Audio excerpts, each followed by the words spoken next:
Do you rate that performance tonight? Well, I think you can see there's two teams there that towards the end were tired. End to end, an open game, which sometimes doesn't suit us. We wanted to control the game more, but we're through. You don't get an easier draw next round if you win 4-0. So 1-0 is enough, and we're delighted to finally beat Wolverhampton. We've had a couple of goals. Juan Mata's goal was one of quality, wasn't it? Yeah, he's different class. You know, he's got the skill, the composure, and even pace to get through there. And a nice finish as well. You slipped him a note during the match. Now, Juan joked about it being a shopping list. Was it that to reshuffle the front line? What was it? A couple of times, I thought we went out of shape for a little while there, and we just adjusted it for 5-10 minutes before half time. And as the players were saying, quite a difficult side to break down. Wolves, you almost cancelled each other out in some respects. Well, then again, I think Dan's got 3 or 4 great opportunities one-on-one with the keeper. So I think there's not many times you see teams create those many clear opportunities against Wolves. And fair play to our boys. We created them, we didn't take them, but we took the one that was important. And you did shake it up with the substitutions, but give us an update on Marcus Rashford, because that may have backfired. Yeah, that backfired, but you've got to go for them once in a while, and seems like he's got a knock there, and he couldn't run, so let's test him the next couple of days. Hopefully okay for Sunday, I don't know. It looked like he was holding his back, twisted his back, is that correct? Yeah, he's struggled a little bit with a couple of knocks with his back lately, and he got another one which didn't help. And in terms of the bigger picture, the transfer window's open, you're still looking for reinforcements. We've seen a lot of speculation about it. One day you'll just say, yeah, I've signed so-and-so, off you go.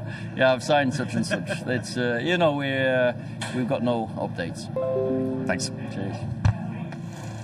Listen, he has to ask the question, doesn't he? Even if he knows he's not going to get an answer. So let's talk about Wolves this evening. I'm really disappointed in the second half, Paul, because it was pretty even in the first, and in the second, it didn't come to life. I actually thought, speaking to Scholes, we thought like Wolves in the first half were the better team, even though they had the better chances. But for me, they just don't get enough people in the box. They kind of huffed and puffed in the second half. And normally, when you look at the history of this season, they're a better team in the second half. And normally sloppy in the first half, and the second half they come to life. But whether it's just a toll of games that they're playing a lot of games with the same team. They haven't got a massive squad of players.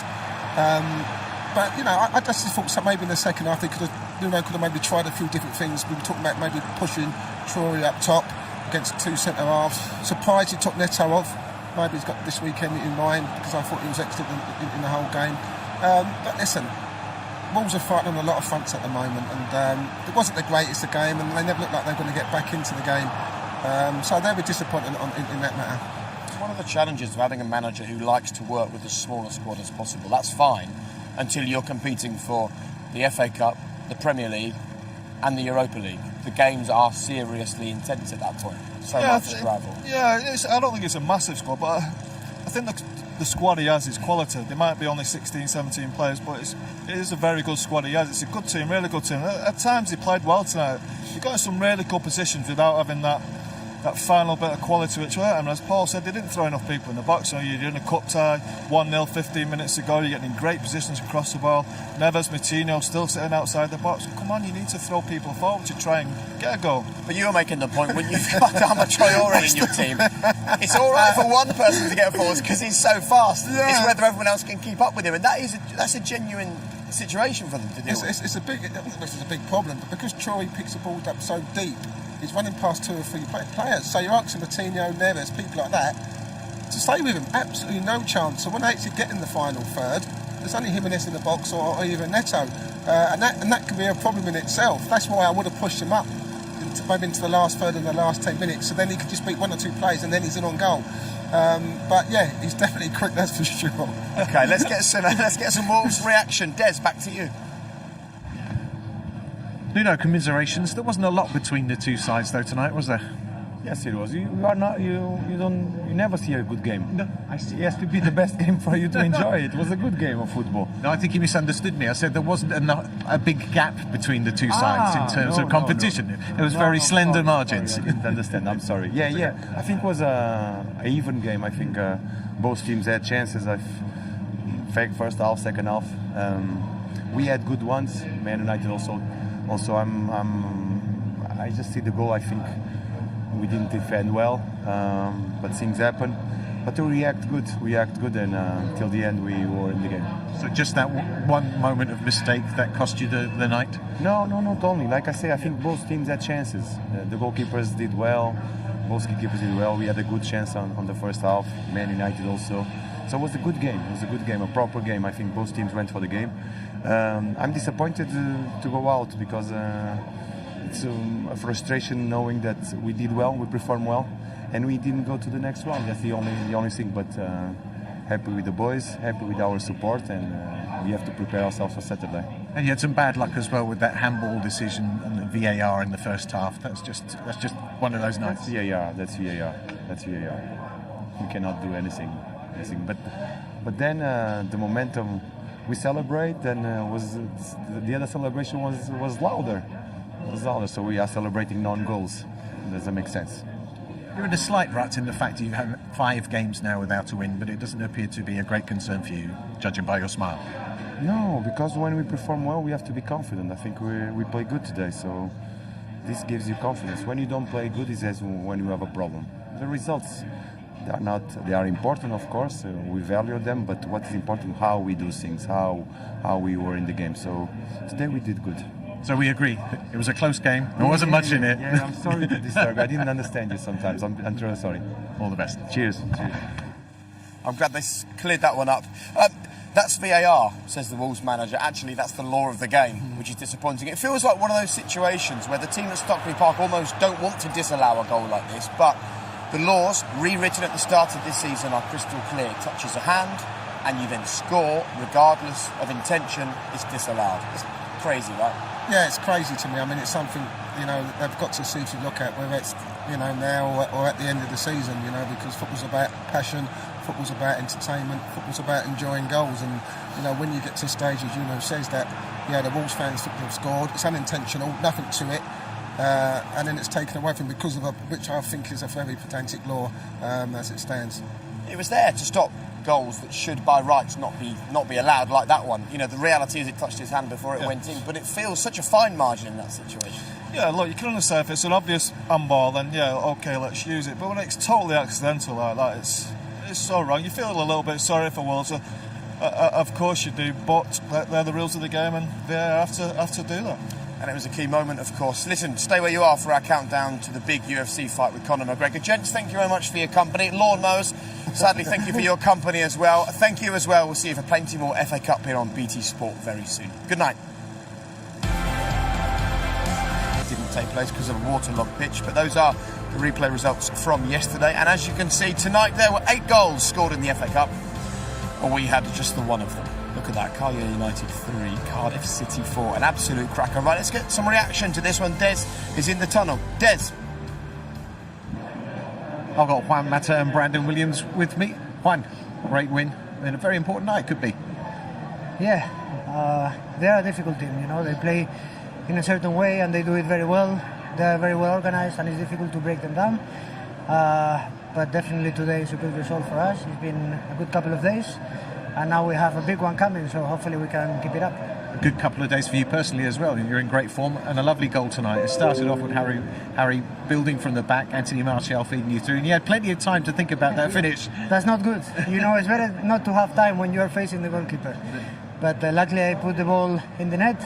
It wasn't offside. I was waiting for the VAR. You have to wait nowadays. But happy with the goal and the performance. So I saw Ole Gunnar Solskjaer slip you a note during the match today. Was that some tactical, or was he just telling you to score? No, it was a list of grocery shopping. Bread, milk and all these things. Yeah. And a goal, nicely done. Brandon, as Wad says, a very difficult side to break down tonight. Yeah, I think they're a good team to play against and try and get the ball around and play through them, but they're very organised, they're good at what we do, but we managed to come away with a win. You had a bit of a battle with Neto for a lot of that game there. Yeah, I think it's part of the game. you've got to win your battles, but we shake hands, we move on, and we carry on with the game. Did very well. And in terms of this result, it's kind of a bit of a revenge against Wolves, because they've been a jinx side for Manchester United, knocked you out last season as well. Yes, I think it's been 5 games that we couldn't defeat them, and that shows how difficult they are, how good of a manager is Nuno, and they have great players, so we wanted to beat them at least finally, and we did it today. And as I said before, today again a happy day for our fans of Old Trafford, and we showed again that we can compete very well against good teams, and hopefully we can do the same on the weekend, which is a very special one. Just to mention the next challenge, of course, and Marcus Rashford's a bit of a worry, isn't it? That's bad luck. I don't know. Hopefully it's not too bad and he can be ready, because he's on fire, scoring every game. It was a shame that we couldn't be on the pitch for more minutes, but hopefully it's nothing. Brandon, if you could do the honours for me and just hand one matter, the man of the match. Thank you, my friend. That was on the list, probably. Yes, thank you. The list, I love that. Right, let's talk about the goal, because he spoke there about the fact that you had a lot of time to think about the finish.